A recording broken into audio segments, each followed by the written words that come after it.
Kalat na ngayon sa buong baryo ng Panlanao ang salitang aswang. Dati-rati naman kasi ay karamihan sa kanila ay hindi naman naniniwala sa mga ito. Taga-probinsya sila. Ngunit sila yung tipong hindi mo basta-basta mapapaniwala sa mga ganoong nilalang.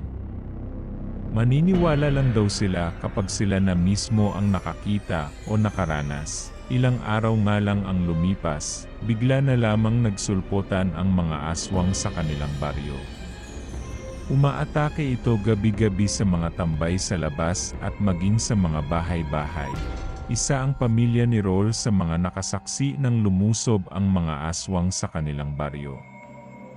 Isa rin ang pamilya niya sa mga hindi naniniwala sa mga aswang noon. Subalit nang mangyari yon, napatunayan nilang totoo nga ang mga ito. Kung totoosin ay swerte pa rin silang pamilya ng gabing iyon. Dahil kabilang sila sa mga hindi nilusob o inatake ng mga aswang nang maghasik ito ng lagim sa kanilang baryo. Marami ang mga namatay at naulila sa pamilya dahil sa kagagawa ng mga aswang. Mula nga nang mangyari yon, nakasanayan na ng mga taga-baryo na huwag nang lumabas ng gabi at huwag nang pag-alagala kung saan.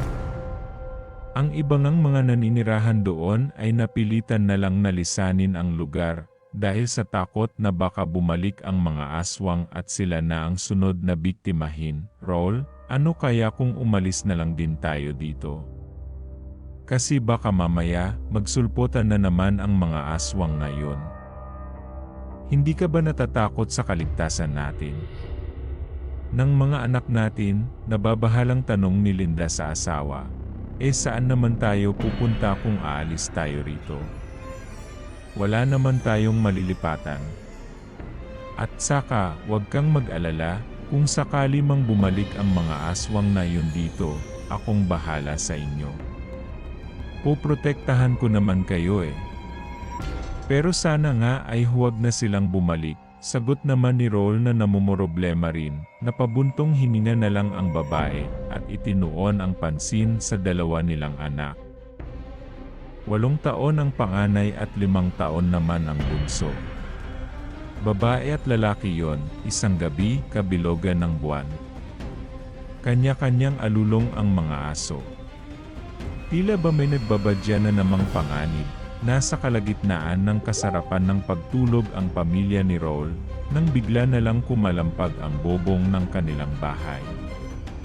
Animoy may mabigat na nilalang ang dumapo doon. Agad namang napabangon si Roll upang pakiramdaman kung ano ang meron sa bobongan nila.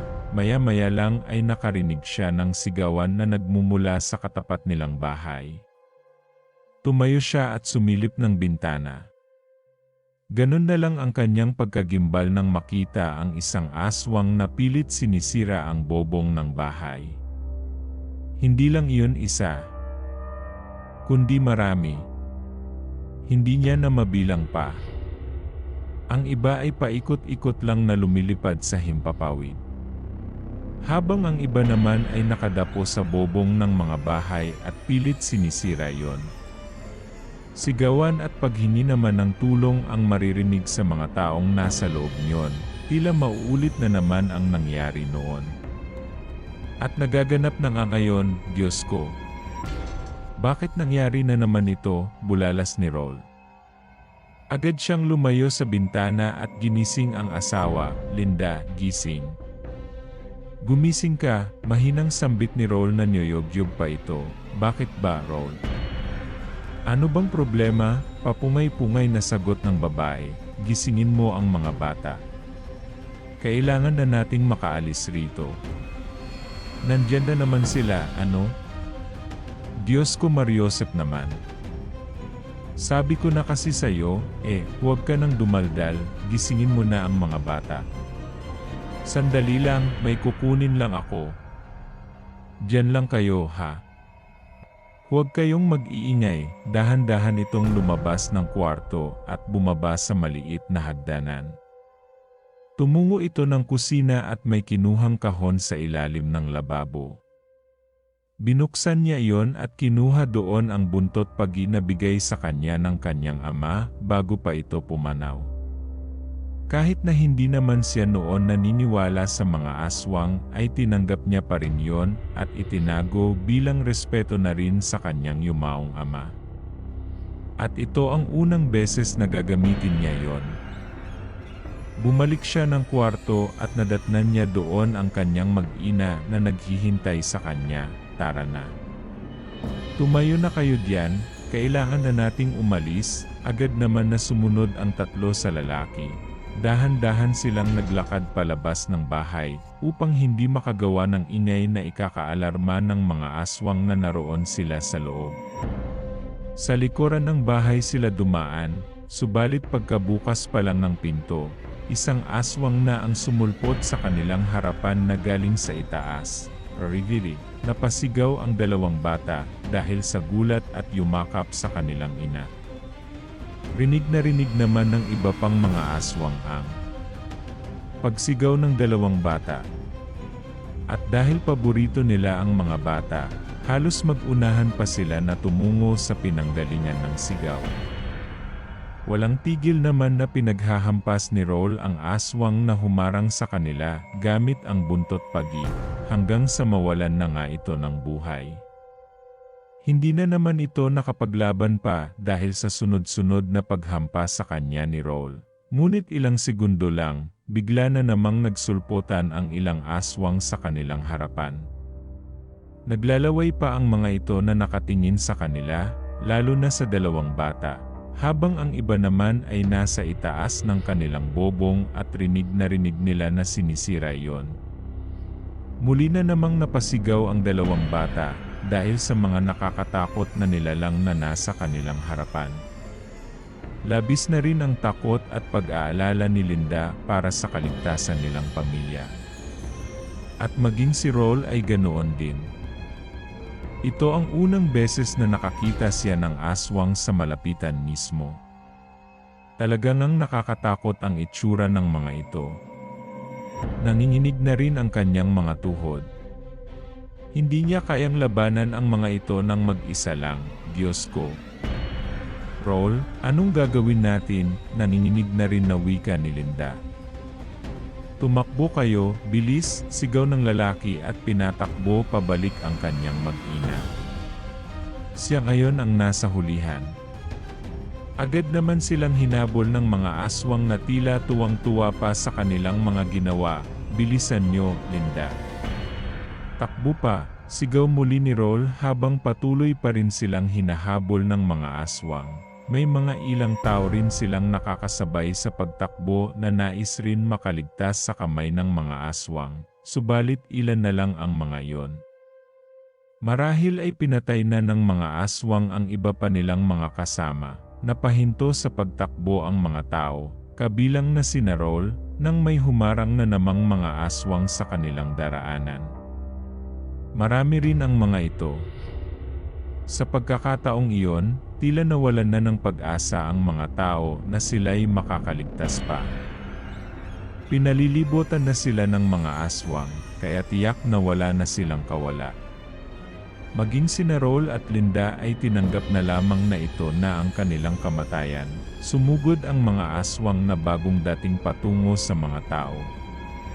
Ipinikit na lang nila ang kanilang mga mata bilang sang-ayon na ito na ang kanilang katapusan. Subalit napamulat muli sila nang maramdamang nilagpasan lang sila ng mga ito. Maya-maya ay nagsalita ang isa sa mga bagong dating, sobra na. Tong kasamaan mo, Lucio. Hindi ka pa ba titigil? Masyado ka ng maraming pinapatay, pagalit na sabi ng pinuno ng mabubuting aswang, at ikaw. Masyado ka na ring pakialamero. Alam mo kung naiinggit ka sa ginagawa ko, gumaya ka na lang, hindi yung pinapakialaman mo pa ko, sagot ni Lucio. Ang pinuno ng masasamang aswang, kung ako sa'yo, umalis ka na lang rito, Gabriel. At isama mo na rin yang mga batuta mo. Kung ayaw mong malagasan ang mga kampon mo, huwag ka nang mangialam rito, sabi pa muli nito. Kayo ang dapat umalis. Dahil kahit na anong gawin mo, ipagtatanggol namin ang mga taong ito, ganon? Ayd Saiji. Matira matibay, sugurin sila. Lumusob ang bawat pangkat. Aswang laban sa aswang. Masama laban sa mabuti. Kanya-kanya pang atake ang mga ito, samantala, pinoprotektahan naman ng iba pang mga aswang na nasa panig ni Gabriel ang mga tao. Ang iba rin kasing masasamang aswang ay pilit na lumalapit sa mga ito upang gawing pagkain. Ngunit kamatayan lang ang kanilang nakakamit.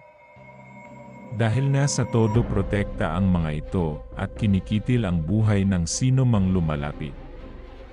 Maliban na lang kung kakampi nila ito, nagprotesta naman si Roll na tutulong rin siya sa pagpuksa sa mga masasamang aswang. Subalit ayaw siyang payagan ng mga ito dahil kaya na raw iyon ng kanilang mga kasama. Nagpumilit pa ito ngunit isang mabangis na pag-angil lamang ang isinagot ng mga ito sa kanya. Tanda na ayaw talaga siya nitong payagan.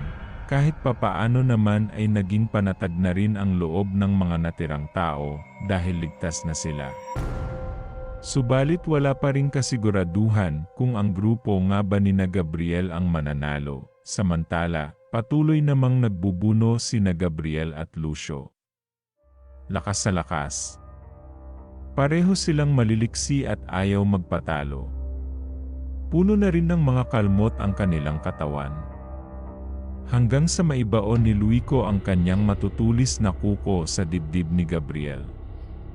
Mabuti na lamang at hindi iyon umabot sa puso. Lumabas ang pulang likido sa bibig ni Gabriel. Hindi pa nakontento si Lucio, pinagkakalmot niya pa ito sa mukha at mga braso. Pakiwari ni Gabriel ay tuluyan na siyang babagsak. Kitang-kita naman iyon ng mga kasamahan ni Gabriel at ni Roll. Nag-aalala ang mga ito sa sitwasyon ng kanilang pinuno. Lulusob sana sila upang tulungan ito, ngunit sinensyasan sila ni Gabriel na huwag nang ituloy. Kaya't wala silang nagawa kundi ang sumunod na lamang. Nakita rin yun ni Roll, dahil sa awa niya kay Gabriel. Pasimple siyang umalis sa kanilang pwesto at pumasok sa isang bahay malapit lang din doon. Agad siyang pumunta ng kusina at naghanap ng asin at bawang. Saktong merong 1 kilong asin at 4 na pirasong bawang. Dinurob niya muna ang bawang at saka tumakbo palabas ng bahay. Dire-diretso na ito sa kinaroroonan ni Gabriel. Hindi naman siya nakita ni Lucio dahil nasa may bandang likuran siya nito. Hindi na siya nagpaligoy-ligoy pa at isinaboy pa itaas ang asin at bawang sa likuran ni Lucio. Nasa itaas kasi ito. Sumigaw naman ito ng ubod ng lakas dahil sa hapdi na kanyang nararamdaman. Nang makita naman yun ni Gabriel, hindi na ito nag-aksaya pa ng oras. Kahit na nanghihina ay dinukot niya ang puso ni Lucio at itinapon na lang kung saan. Na siyang dahilan upang tuluyang lumiyab ang buong katawan nito at abo na lamang nang bumagsak sa lupa. Nagkatitigan naman sina Gabriel at Roll. Pagkuwan ay ngumiti sa isa't isa, matapos ang pangyayaring iyon, ay naging tahimik na rin ang buong baryo ng Panlanaw. Wala nang mga aswang pa ang nanggugulo. Labis naman ang pasasalamat ng mga taong nakaligtas kabilang na sina Roll sa grupo ni Gabriel. At bilang pasasalamat, pinaanyayahan nilang doon na lamang sa kanilang baryo tumira ang mga ito. Hindi rin kasi sila makapaniwala na mayroon din palang mabububuting aswang. Nangako na rin ang mga taong nakasaksi sa pangyayari na mananatiling lihim ang pagkatao ni na Gabriel. Para na rin sa ikatatahimik ng lahat.